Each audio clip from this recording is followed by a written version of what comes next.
Hosted by Kill Gibbons for Vice Media, Slavery After Freedom is a 2018 documentary focusing on Antoinette Harrell, a genealogist and historian who's been documenting the hidden slavery practices that occurred in the southern United States up to the first half of the 20th century.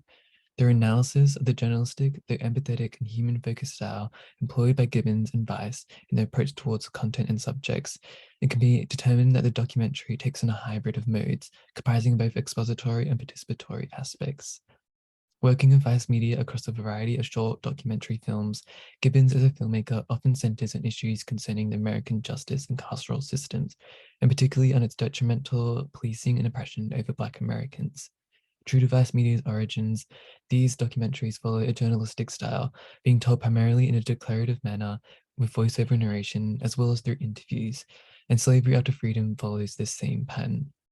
At major points across the film, sections are devoted to providing context to the issue, such as at the beginning, which, through authoritative voiceover narration, explains to viewers how Black Americans continued to be enslaved after its abolishment post the Civil War. This segment is further constructed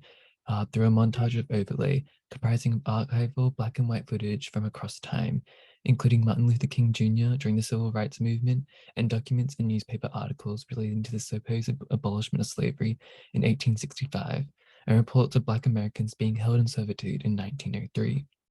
This purposeful stylistic approach to the content utilizes multiple sources of information to distill this large abstract concept with into a clearly defined message. In doing so, the film adopts the traits associated with the expository mode as outlined by film theorist Bill Nichols, which frame and cement the documentary as intentionally didactic as an attempt at informing the viewer with a more accurate retelling of history. Also aligning the expository mode are constructed scenes of Antoinette Harrell searching through historical documents. This montage sequence, which is similarly backed by a non-synchronous voiceover narration from Gibbons, includes a depiction of Harrell turning through pages of records for medium low-angle shot, which stylistically positions her as an authoritative figure in this subject, as a specialist slavery detective of the South. A distinguished library setting with shelves of old-fashioned record books and a close-up which captures Harrell going over handwritten documents with a magnifying glass and determined facial expressions comprises the mise-en-scene of the montage, and along with serious investigative backing music, furthers the filmmaker's representation of her as a trustworthy expert and aligns with a cinematic documentary journalism style that's employed by Vice and Gibbons and is becoming increasingly common across video documentary journalism. However, a majority of the film also utilizes elements associated with the participatory mode of documentary. Characterized by Nichols by the direct interaction between filmmaker and subject, it involves the filmmaker taking a more active role within the film. This can be observed from the opening segment where Gibbons addresses viewer in a piece to camera as he drives deep into Louisiana. However, this participatory aspect is most clearly highlighted in this interview with Arthur Miller, who as a child was forced into slavery in the state of Mississippi from the 1940s to 60s with his entire family. During the interview, Gibbons' reaction is equally weighted with that of Miller's testimony, with shot reverse shots capturing his expression in dirty over-the-shoulder close-ups. Along with a shallow depth, which pulls viewers' focus to each participant's face, these filmic techniques used in the segment highlights Gibbons' visible distress as he struggles to articulate his questions in reactions to Miller's retelling of a fellow enslaved man being violently killed and hanged from a tree for attempting to escape. But Gibbon expresses how it breaks his heart to hear the story, his direct participation and interaction with the subject, and the deliberate formal elements that highlight this allows viewers to grapple with and share in the stark reality of the issue, providing a much-needed outburst of outrage and heartbreak, while also providing a further humanity to the subject.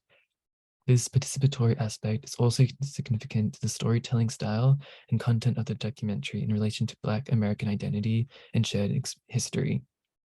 Historically, film and documentary are often created from the dominant white gaze, and this often proves problematic when depicting oppressed, racialized groups and people. However, Gibbons' active role and shared racial identity with the interviewees, from Harrell to Miller, and the topic itself of continuous enslavement of Black Americans, disrupts this typical filmmaker-subject relationship and allows for a more vulnerable and empathetic dynamic during the interviews. The stylistic choice employed by Vice and Gibbons is apparent towards the end of the documentary, When discussing reparations for slavery with Miller, Gibbon uses plural personal pronouns in his dialogue, emphasizing the shared experience, and he comments that he does get what he's saying. And this scene captures in shallow focus close-ups to stylistically convey its emotional significance, forms the crux of the film, speaking to the communal history, oppression, and experience of Black Americans in the film and the potential audience that's watching. And this could have only been produced by having a Black host participating in the documentary. Through these elements, Akil Gibbons and Vice Media explore the harrowing subject through moments that demonstrate the expository mode to authoritatively retell an accurate version of history. However, by stylistically employing traits of the participatory mode, the filmmakers engage with the subject empathetically and emphasize the collective struggle and shared endurance and triumphs of the Black American community.